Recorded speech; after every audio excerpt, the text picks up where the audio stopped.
It is the one and only Alexander Volkanovski. Look at that handsome devil. How you doing, Alexander? Oh, mate, I'm really good. How are you? Are you still in Rio? Where are you? Yeah, I'm in Rio, so I'm just in the lobby now because I was having a bad connection. I think you were trying to reach me before, but I went downstairs now, so now it's working well. All right. Well, I appreciate you making the change there for us. I always ask this after fighters have, I wouldn't say that was a super physically tough fight. You didn't take a ton of damage. Nevertheless, how are you feeling? How are you doing? Yeah, I'm good. Yeah, just my ankles, my feet and ankles, probably from me kicking his legs and elbows and stuff like that. Just a little bit sore. They swell up a little bit, but all good. Rate your performance. I got to tell you, I was blown away. Jose Aldo is hard to make look vulnerable. You know this better than I do. And you had him out there confused. He didn't really know what to do. A lot of the times, you won, I won't say an easy decision, but a very clear one. Yeah, definitely. You know what I mean? Like, man, I had him puzzled, like pretty much that whole fight. Going in, obviously we had a game plan. I stuck to it really well, and that's why you seen me why you seen him sort of struggling with it. So that was just again on my part, I done everything I was meant to. I smashed the game plan. I thought that he might have took a few more risks where when things weren't going too good for him. I thought he would have got desperate, and that's where I would have caught him. But he just, yeah, again, I knew like a lot of people saying, obviously going into that fight, watch the leg kicks, watch his counter, he's so explosive and stuff like that. And I knew that, but it's easy to just say you're going to hit someone, if I'm standing there, fair enough. But when I had him so worried about what I was doing, I just had him puzzled, and you could see that, you know what I mean? He was always adjusting, always, trying to set himself up, and before he knew it, he couldn't pull the trigger. Let's talk about the game plan. I'm a big fan of you, obviously, but as well as what the guys at City Boxing and Eugene Behrman cook up. So let's talk about it. What was the objective here? What were you trying to do? Well, we know, obviously, again, he's a counter striker. He loves the counter. He's always based very heavily. You know what I mean? He loves the leg kicks. Look, if you stand still in front of him, he's going to fire them big leg kicks. I'm sure that was his game plan with me to fire off the leg kicks. But again, I always had him adjusting. So that's why you see me with a lot of movements, a lot of fakes, and a lot of feints. I just always had him guessing, always. I actually was trying to draw him into pulling the trigger a bit much. I think he noticed that. So that's why he wasn't pulling the trigger at all. But at the same time, again, you can see even with the clinch work and stuff like that, mate, if I shot and he stuffed the takedown, I was going to come right back at him. That was just another thing for him to worry about. It was just to have a puzzle in front of him, have him so worried about things that I'm doing. You get what I mean? He's very, very overreactive. He reacts heavily to everything. And that's why you've seen every time I've done something, he was ready to head slipping, ready to pull the trigger. And you know what I mean? Old shift, he would always adjust, always adjusting, always very, very, very based. He's always had a very good base. You know what I mean? And that's why he's the type of person that defends takedowns very well. But, we sort of capitalize on that, and you sort of seen it. So again, if I adjusted, if I just done one slight movement, he would always adjust himself. And then sometimes I'll catch him off guard, throw a 2-1 or something like that.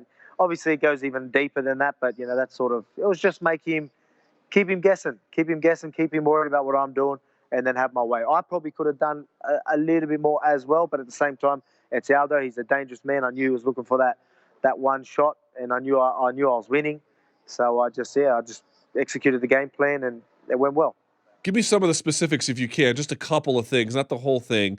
There was one thing I noticed when I was watching you. You would have like these entries and there would be just a slight delay on the timing of a strike. And it had him, sometimes he would read it, but sometimes it would land perfectly. Can you talk to me about the change in timing as you struck him? Yeah, well, again, you can't give away too much, but it's just all different looks, you know what I mean? It's all different, you know what I mean? It's just, again, if I'm just throwing a fake and firing straight away, he's going to, eventually catch on to that. So if I throw a fake and then fire, which a lot of people do, obviously, he's going to eventually, he's very good at adjusting and countering. And, that's why he lands a lot of these knees, and, you know what I mean? He knows when to fire. Like if you keep doing something, like if you throw a jab and follow up with something, you do that 2 or 3 times, he's going to capitalize on it. So, just changing the timing with things, and obviously momentum changes, and just, you know what I mean? There's so many different things getting thrown at him, and that's what kept him puzzled. So, again, if I kept it simple and only just threw a fake jab here and there and then followed here and there, it wouldn't have been enough. Right. So I just, you know what I mean? So that's all I can probably give you on that one. All right. All right. I got to ask. I know he said something to you after the fight. Can you tell us what he said? Well, I was just saying to him, obviously it was an honor to fight him. Much respect. So I just said that to him, like, it was such a great honor. And he was like, "Oh, no, honor to fight you." So just he's obviously always been a humble, a really respectful guy. And that's all. He was saying it back to me. He was saying it was an honor to be in the cage with me. But yeah, just being polite. Should you get a fight with Max Holloway in Australia? Well, I should get a fight with Max Holloway, definitely. 100%, I deserve that title fight. Whether, he doesn't want to fight in Australia, I guess, he's a champ, whatever. But he's game. He knows the Australian fans still love him as well. And everyone knows that's going to be a cracker of a fight. So, I don't think it'll be as hostile crowd or something that he would have to worry like it is in Rio.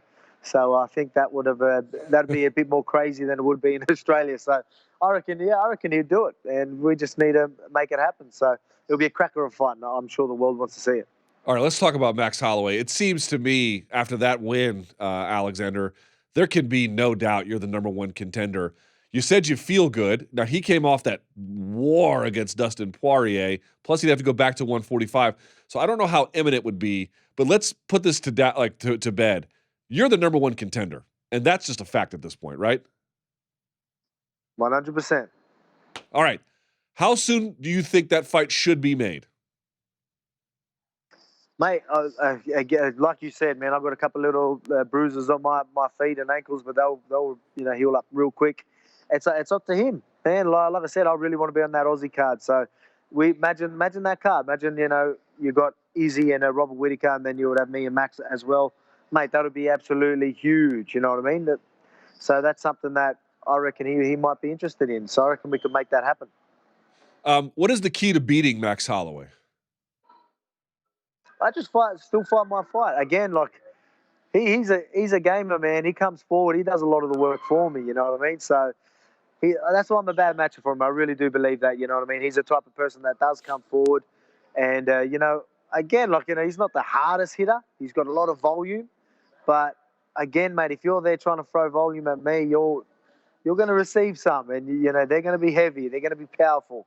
And then you've got my wrestling to worry about. Then you've got everything else to worry about. Obviously I've got many tools that he needs to worry about. So I believe it's a very dangerous fight for him. But he's game. He'd be keen. Let's make it happen. What lesson did you take from his fight with Dustin Poirier? I always knew that he could be beat. I've always knew I was a bad matchup for him. It was probably better for everyone else to realize that he's not invincible. Obviously, everyone was saying everyone thought he was just unstoppable, which I don't blame him. Like, obviously, he's looked really good. Much respect to him. But at the same time, you know what I mean? I knew he wasn't invincible. That just showed. And let's be realistic. I got cardios for days, and I will not gas, and I will be powerful the whole time. So I'm a very, very bad matchup for him, I believe. And let's make it happen, and I can show the world. So let me play devil's advocate, and I am playing devil's advocate because I think you're right. It would be a hell of a fight. But let's say if someone wanted to say, okay, but he fought Aldo twice and stopped him both times in the third round. You didn't knock him down. So therefore Max is better. What would you say to that argument? Mate, I guarantee you people will say that, but I mean they don't know the game. And obviously I'm a calculated fighter. I'm gonna be the type of person that I'm gonna do what needs to be done to win. You know what I mean? Like, so at the same time, I'm not gonna take stupid risks and give someone like Aldo. Obviously, he's a dangerous guy. He can knock anyone out at any given time. Why take silly risks when I don't need to? I was doing enough. I was working enough. He just didn't pull the trigger. But if he did a little bit more, I reckon I would have capitalized. But he didn't. But maybe he was waiting for me to throw more careless shots and stuff like that. But again, I'm a smart fighter. I've got a good fighter IQ, and again, I'm very, very well-rounded, and I'm only getting better. So the longer that Max waits, the worse it'll be for him because I'm getting better and better every day. All right, I know you got to go, so last question for you. Is there any way for you to describe for people who aren't there? I live across the world. I live in the United States. I'm not in New Zealand and I'm not in Australia. How much has training with City Boxing and making that move, what has that done for you? Give me a sense of the change that means. Well, I fight out of Freestyle Fighting Gym in Australia, so that's where I base out of. But obviously, I'm a part of City Kickboxing as well. Like, both our teams get along really well, and obviously they're a part of my team. So I had Brad and Eugene in my corner, and I do a lot of my camp there. So, mate, it's unreal. Obviously, you got very, very high level training partners, but mate, they're ahead of the game. They really are. You know what I mean? When it comes to striking and stuff like the way they look into it, it goes a lot deeper than what people think. Yeah. And and we're really capitalizing on that knowledge, and you're seeing success. You know what? I'm going to fly to New Zealand, and I'm going to get those secrets out of you one day. Maybe not today, Alexander, but someday. Hey, you know what? Thank you so much for your time. Congratulations. A hell of a win. I look forward to your fight with Max Holloway. Thank you so much. No worries, man. Thanks for having me.